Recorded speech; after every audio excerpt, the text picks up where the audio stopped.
Bruh, okay, the second video, my boy Nick Crowley, bro. Nick Crowley. Internet Mysteries Volume 1, chat. I haven't watched this yet. I don't know what this is about, but we finna react to it, bro. It is time. It is time, bro. 28 minutes of goodness, okay? Shout out to Nick Crowley, man. He does his thing on these. But, yeah. Mysteries of the Internet, Volume 1, bro. Without further ado, I think it's time. I think it is time. It's time! I told you, bro, we're gonna be on the reaction grind, okay? We're gonna get to schedule 1 in a minute. But, yeah, let's go. Wait. Wait. What was that? What was that? The following video contains scenes that may be upsetting and distressing for some. Viewer discretion is advised. Alright, chat. Let's do it. The girl at the door. It's the 22nd of November, 2019. Okay. A Ring doorbell begins recording as a young girl approaches a home in the Harriet Creek Ranch neighborhood of Texas. It's pitch black out and the girl is seen all alone, which by itself is strange enough. But it's moments later that this footage becomes truly concerning. Oh?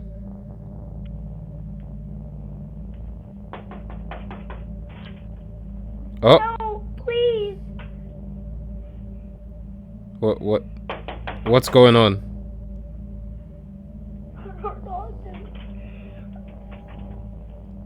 Is she opening the door? Oh, that's like a second door. She was begging for help, pounding her hand against the door, all the while continuously turning her head around, as if she was expecting someone to come up behind her. The footage then comes to an abrupt end. Why? Oh, ew! Start again seconds later, but this entire time, no one answers that door. The wait was just too unbearable for the child, as she then took off.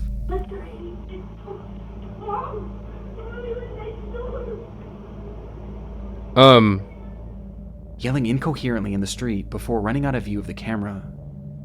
Frustratingly, this footage was only viewed by the homeowner well after the fact, and reports seem to indicate that this was a property that they rented out rather than lived in, with it being unoccupied on that night. But after seeing the video, the homeowner immediately contacted law enforcement and shared the video online in the hopes that more information would come forward, as it seems that neither they nor the police had any idea who this child was, or why she needed help. But since these clips were first shared, these questions have still yet to be answered, at least publicly, as there have been no updates from law enforcement. Along with this, there have been no accounts from neighbors about the incident or any footage from other homes in the neighborhood, perhaps implying that this was her one and only stop of the night. It's like after this footage, this girl dropped off the face of the earth, with this entire situation being a mystery to this day, leaving us with only theories. The first and most popular theory is that this girl was an escaped victim of kidnapping, or perhaps an abusive household, and had run to the closest home to ask for help. We've seen situations like this many times before, with the most popular example at the moment being the case of Ruby Frankie, whose son escaped their house and ran to their neighbor for help. Wondering if you could do 2 favors, taking me to the nearest police station. Well, actually, just one's fine. This certainly falls in line with this girl's behavior, as she was clearly scared about someone or something following her, hence why she kept looking back. And given that there have been no updates to this case, and that seemingly no one else saw her that night, it would indicate that whoever she was running from had recaptured her shortly after. Damn. And what makes this theory even more horrifying is that many online users believe that this girl isn't the only person shown in this footage. Oh? No, please. As in the background, some can see what appears to be movement behind the bush, and potentially even a figure. What? Please help. I think that's a reach. Oh! And this just so happens to be the direction that this girl is looking in every time she turns back, almost like she knew someone was hiding there. Which brings us to our second theory. Yo. That this entire thing was a setup. The belief here is that this girl was coerced into going up to a stranger's home to beg for help, so that when this unsuspecting homeowner would open their door, those people who made the girl do this would then rush into the home and rob the person. This could explain why she was looking at that bush so frequently, as that's where this person or these persons would have been hiding, and she was looking to them for guidance, perhaps unprepared for the homeowner not to open their door.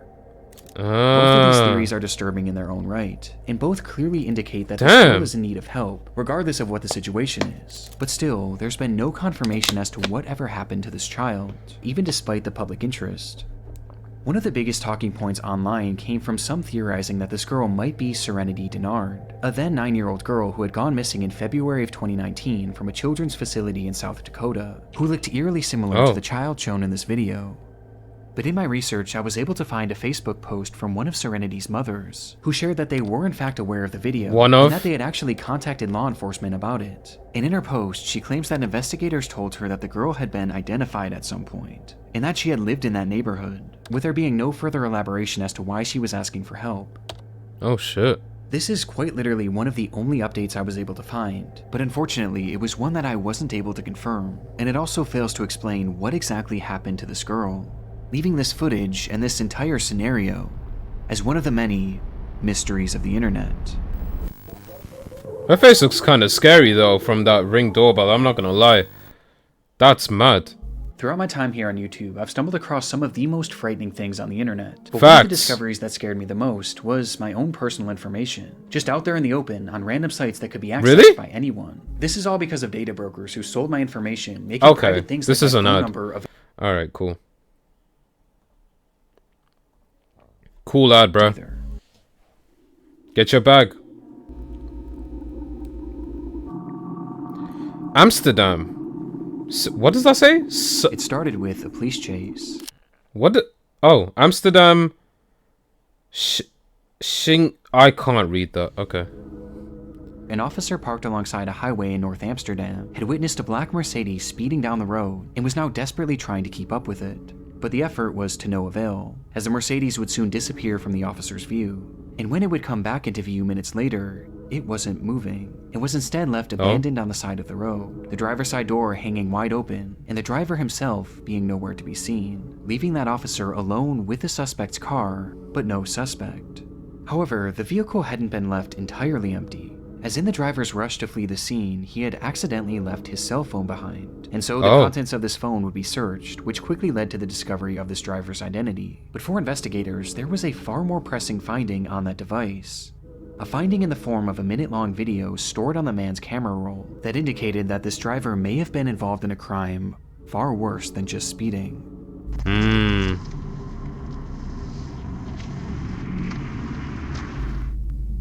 The footage was taken inside a different vehicle and showed an unseen driver holding up his cell phone alongside another man in the passenger seat. The camera was focused on a car in front of them, with both men seeming intent on catching up with it, as in the moments before this recording started, something had happened between them, which the men inside this car felt they had to get revenge for. Oh shit.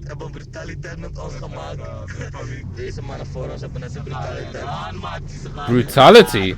They referred to this unseen incident as an act of brutality by a group of men in this other vehicle, and by the looks of it, it's likely that this car had simply cut them off, as there was a freshly closed lane in the stretch of road at the time, which created an unexpected merge. And this is most likely what this group inside this separate car thought too, as there were showing no signs of road rage, and were instead just casually driving with the flow of traffic.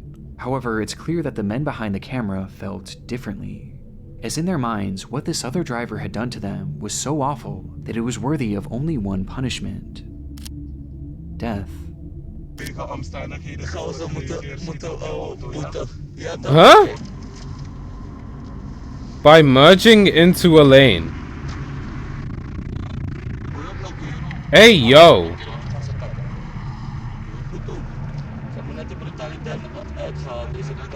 Bro just changed lanes.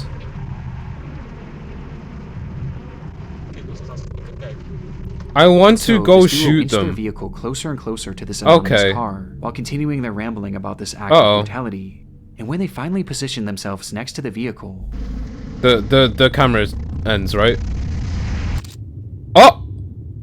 The man in the passenger seat brandished a pistol and pointed it directly at the driver of this vehicle. The footage from here is incredibly shaky, and the window had been rolled down, causing the audio to peak and become distorted and indecipherable. Oh, does he shoot? Oh, he shot the tire. Because of this, it's hard to say for sure what happens next, but it appears that the man holding the gun attempts to fire the weapon before pulling it back into the car, cocking the revolver once more, and firing again. Yeah, he shot the tire. He's shooting. To which both men erupt with laughter and begin celebrating before the recording stops. Yeah, he shot the tire. Based on the footage, it's unclear what happened to the driver of this vehicle or the other occupants, and finding this information became priority 1 for law enforcement. In their research, they determined that this video was shot on May 12, 2014, at around 9:40 p.m., one full month before they had stumbled upon it, and it had been taken on the A1 highway near entrance 2101. And yet, when they checked their files to match this information with any of their cases, they realized that there was no record of this incident. This crime had never so much as been reported, despite it seeming to depict a shooting in the middle of a busy highway. To make matters more confusing, police were able to track down the men who took this video and carried out the actual attack, and yet neither of them claimed to know what happened to the people that they shot at, and both refused to elaborate any further, leaving investigators in a strange position. They had undeniable proof of a crime, one that at the very least was attempted murder, and they also had their suspects. They just didn't have any victims. But they found out the time and day. Which is when they made a disturbing revelation about these victims. Throughout the video, the perpetrators refer to the people within this car as a group of men, and while the footage we have today has the occupants' faces blurred, they were able to conclude that the driver was in fact a man. However, they discovered that the passenger next to him is clearly a woman wearing a headscarf. And most shocking of all, in the back seat was what appeared to be a kid. A child. Oh. Meaning that they had been shooting at what, in all likelihood, was a family. Oh, damn. Police released this video to the public later that year under the name Amsterdam Sheet Incident Ringway A10. Sheet Incident. Incident on Ring Road A10, where they revealed this footage but disguised the voices and faces of the perpetrators for unknown reasons. And in releasing this, they asked the public to come forward with any information that could help identify this family. They asked for witnesses on the scene, car repair shops that may have fixed a car with bullet holes, any hospitals that had shooting victims on or around that day, and most importantly, they asked for the family inside this car to come forward, as without their testimony, convicting these men was nearly impossible, as it wasn't fully clear what crime they'd even committed. That was 11 years ago, and to this day, no one has come forward, leaving us with only theories. The first theory is that the people shot at in this footage may have been undocumented immigrants, or perhaps one of them had a warrant out for their arrest, meaning that if they were to report this crime, or if they were to have gone to the hospital with a bullet wound, then police would have certainly got involved, and in turn they would have gotten in trouble as well, essentially forcing them to stay quiet as saying anything would put their freedom in jeopardy. Another theory is that the shots may have simply missed the vehicle, and the driver decided not to report it, with some believing that this whole situation was no big deal. But to me, this doesn't seem like something that would be so easily brushed off, especially because a child is involved. Though it is possible that perhaps this family was afraid to report the crime, as they clearly knew how dangerous these men were, and feared that reporting this crime would only further put a target on their backs. And finally, there's the theory that this weapon never fired at all. This is where the audio peaking becomes a major factor, as it's extremely difficult to make out the sound of gunshots, as the gun was literally outside of the vehicle when it was being fired. But it is worth noting that investigators working the case seemed confident that the weapon fired at least once. Yeah, I feel like it did. I personally hear a distinct popping sound at the end. Yeah, I heard that too. But it's hard to say for sure. And it also is possible that this group was using blanks, with this all being an attempt to trick the other driver into thinking that he was in danger. But even with these theories, we still have no idea the fate that befell this family, and it's clear that they have no desire to come forward, for reasons we just don't know. Which leaves the Amsterdam shooting video an internet mystery that may never be solved. Alright.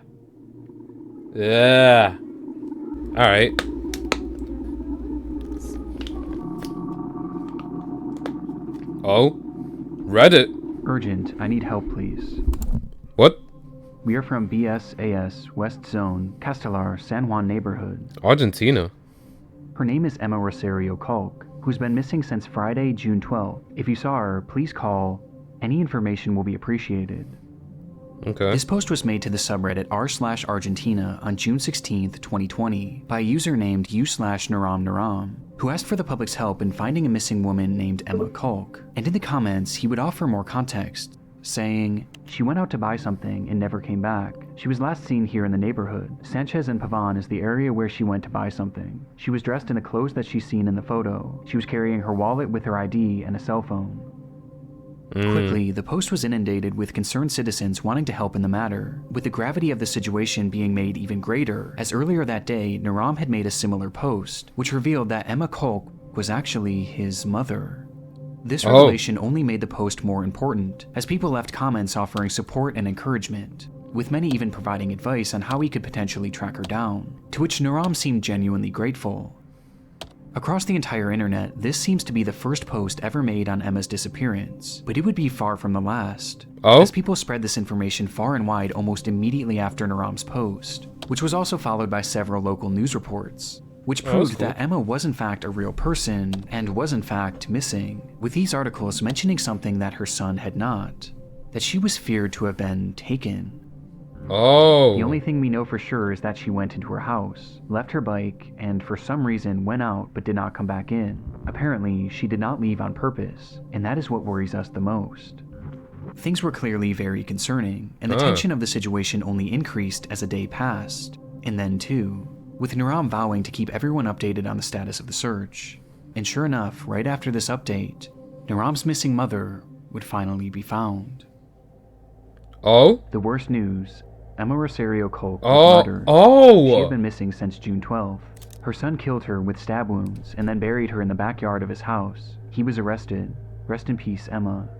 Emma Kulk had been found dead, murdered, and buried in her own backyard, with the perpetrator allegedly being her own son, Daniel Kulk, who had confessed to stabbing her once in the chest and then twice in the head before burying her body in the backyard, with a motive never being given. The ending to Emma's search was disturbing, but perhaps the most shocking part was the revelation that she was killed by her own son, 20-year-old Daniel Kulk, which same guy that called did into it. question Naram's Reddit post, as he had claimed to be Emma's son, leading many to wonder, was Naram the killer? And so, desperate for clarification, someone commented, "By any chance, are you 20 years old?" To which Naram actually responded, writing simply, 25, before eventually leaving the following explanation. "Apparently, it was my brother. That's what the police said when they declared the crime." This would mean that when Naram had been making these pleas to find his mother, in reality, not only was she already dead, but she had been killed by his own brother and buried in their backyard. It's one of the most chilling things I've ever come across on Reddit, but the intrigue of this case doesn't exactly end here, as there was something about Naram's story that wasn't quite adding up. Just days before the disappearance of his mother, he had left a comment on an unrelated post saying, "When I was 8 years old, I wanted to ride a bicycle without hands, according to me because it was easy. I was on the street, dirt, and I let go of the handlebars, and here I am at 19 years old, with the handlebars marked on my abdomen." 19? In his own words, Naram wasn't 25, but instead 19 years old, and potentially 20 years old by the time his mother was found, which put him at the exact age range as Daniel Kulk. Oh shit. This prompted a wave of speculation and confusion and spawned the enduring mystery. Who exactly is Naram? While making things even stranger, digging deeper into his posting history, you can find another comment where he claims to have been working the same job for 6 years, which seemed to contradict the idea of him being 20, thus prompting even more confusion, which eventually caught Naram's attention, who responded by stating, "I didn't write that. It must have been my brother. I don't use this social network. I only used it twice for a work issue and now because my mother disappeared. This account is not mine." This recounting of events made Naram's initial story even more twisted, as if this was true, then not only was it his own brother that killed the mother he was looking for, but he was literally using that same brother's account. And again, this gets stranger. Around the same time, Naram would thank the internet for its help on the case, and then proceed to swiftly disappear, leaving the account untouched for over 2 years. But this silence would be broken in 2022 when they suddenly returned, with their posts being slightly unhinged. "I'm going to eat your mom at any moment." Gloating about their internet status. status and bizarrely lashing out at random users who questioned him on his past and present motives. Hello? In these ramblings, he would drop the bombshell that he wasn't actually Emma's son. He now claimed to be Daniel's best friend. What? Writing that he allowed Daniel to make the post on his account to spread the news about his mother's disappearance, which he was completely unaware that Daniel himself had caused. This was the last real update in this case, and it only threw more fuel on the fire of this mystery, with people wondering what version of events, if any, were true. When I hear about this case today, many seem to believe that the entire time, Naram was actually Daniel Cole. I have that and he had feeling. made this post to make it seem like he was searching for his mother, and perhaps to even use any given advice to help conceal what he did. As remember, many were offering suggestions on how to find her, which Daniel in turn could have used to essentially do the exact opposite, to help make sure that she was never found. This is tricky because the account posted briefly after Daniel was supposedly arrested. However, the status of this case is entirely unknown to this day, as there have been no updates as to whether or not Daniel was actually charged, with some choosing to believe that this was him the entire time, and perhaps he was even held in prison for a few years before being released, thus explaining his 2-year absence. Another theory is that Naram was initially telling the truth, and that he was Daniel's brother, and that he was simply using the account to spread word of his mother's disappearance, before eventually abandoning it. And perhaps the most recent posting on this account was because it may have been hacked, which would explain the massive tone shift. Or maybe it's the most recent version of events that's the right one, and that this is actually Daniel's best friend. But why initially lie? And how do you explain the apparent inconsistencies in his age that are found throughout his posts? Bro This might be the entire killer. internet mystery I'm is not gonna one lie. of the messiest I've ever come across, and nothing seems to make any sense, with the most inexplicable part being the very real murder at its core. A mother who was killed by her own son for no apparent reason. Damn. And given the lack of updates, it's hard to know if justice was ever served. That just sucks, dude. Angeline Pete's final Facebook post. It took several months for Angeline Pete's family to report her as missing. She had a long history of leaving home for extended periods of time, running off to join the circus and hitchhiking rides all across the Vancouver area, before eventually returning home to her normal life. But this time it felt different. None of her friends or family had heard from her since May of 2011, and it was now nearing the end of summer. This was especially odd considering that Angeline was known to be constantly texting, as well as updating her Facebook profile, with that profile now sitting completely dormant.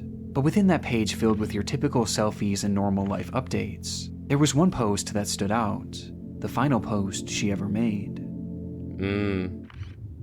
Oh? This photo was posted without context. That scared on me. May 20th, What the hell? 2011, a day that just so happened to be the very last time that the vast majority of Angeline's friends and family members had heard from her. And when looking into the context of this image, her disappearance only becomes more concerning. Oh, damn. That night, Angeline had been drinking with her fiancé Robert Calden in downtown Vancouver, and while the two were waiting to catch a ferry back home, something had sparked an A argument, ferry? which eventually led to a full-on physical altercation. This fight caused such a stir that eventually police would arrive on the scene, where they noted that Angeline's lip had been busted, leading to them placing Robert under arrest. Though in the end, no charges would ever be filed, as Angeline refused to give officers a statement and instead insisted on just going home, which led to the whole thing seemingly being dropped. Damn. It was directly after this that Angeline would post this photo to her Facebook account without any sort of context, before proceeding to disappear into thin air. Her motivation for doing this isn't 100% known, but one could assume that she was trying to make a record of this attack, perhaps in case something were to happen to her. The timing of this is more than a little suspicious, and paints a horrifying picture of the potential fate of Angeline. That she had been murdered by Robert Calden as a result of their fight on the 20th of May. Oh. It's a case that seems as straightforward as it is disturbing, but that's only on the surface, as there was another factor at play here, as when the police stopped this couple from fighting on that fateful night, Robert wasn't the only one facing jail time. Oh? Angeline was no stranger to abuse. She had a long history of it herself, with her ex-boyfriend claiming to have suffered dozens of black eyes throughout their relationship, which had ended years prior. This violent behavior often stemmed from her trouble with alcohol, and Robert was clearly one and the same, with the two forming an extremely toxic relationship that often ended in one or both of them getting hurt. It was all too normalized for the pair, which was highlighted by one of Angeline's final texts, where she wrote, "Gee, my lip hurts. I hate him so much that I love him." Now, I do want to make it clear that this is in no way meant to come across as victim blaming, but this is vital information for this case, as Angeline's history with violence had landed her in prison numerous times, most wow. recently in 2009 when she was arrested for getting into a massive bar fight. This arrest in particular is noteworthy, as it carried with it multiple conditions.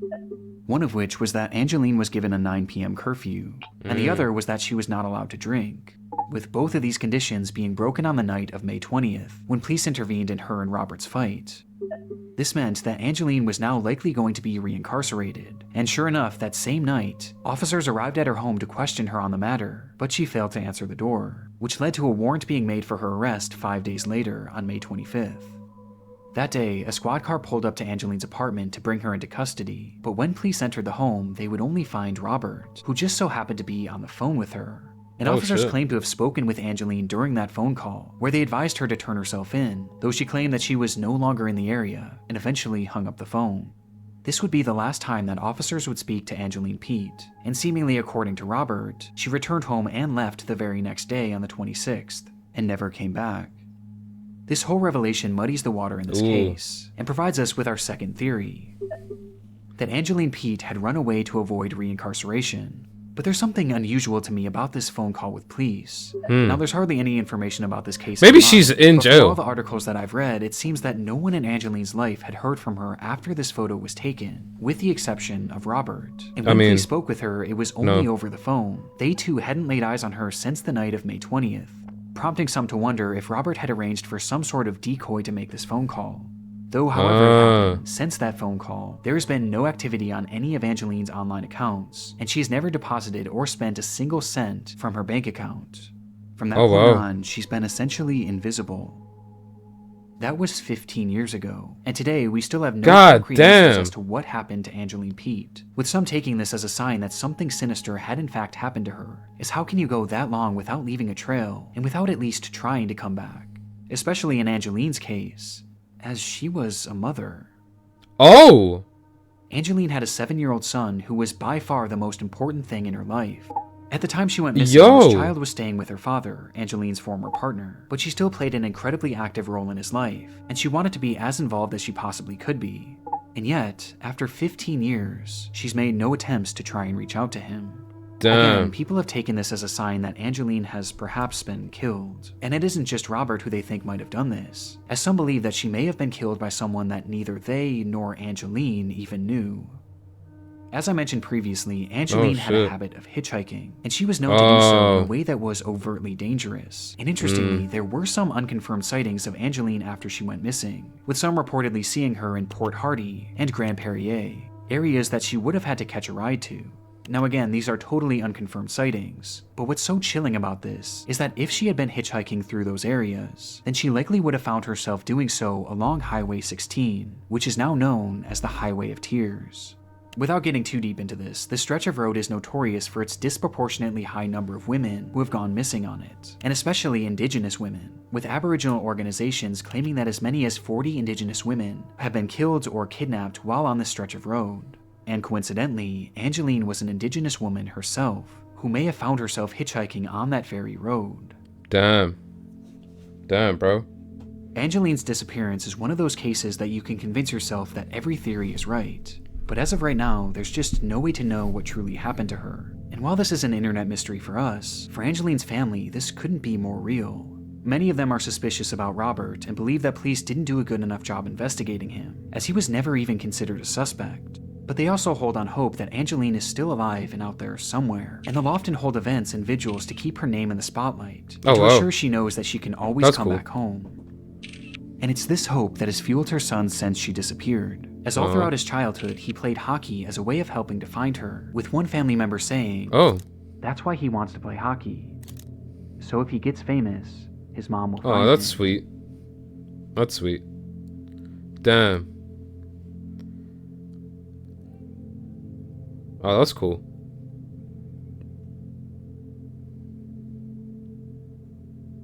Yeah, that's also cool. Damn, bro. I liked that one. It was a bit different. Obviously, it wasn't like foolproof, solutions and shit. It was just like mysteries.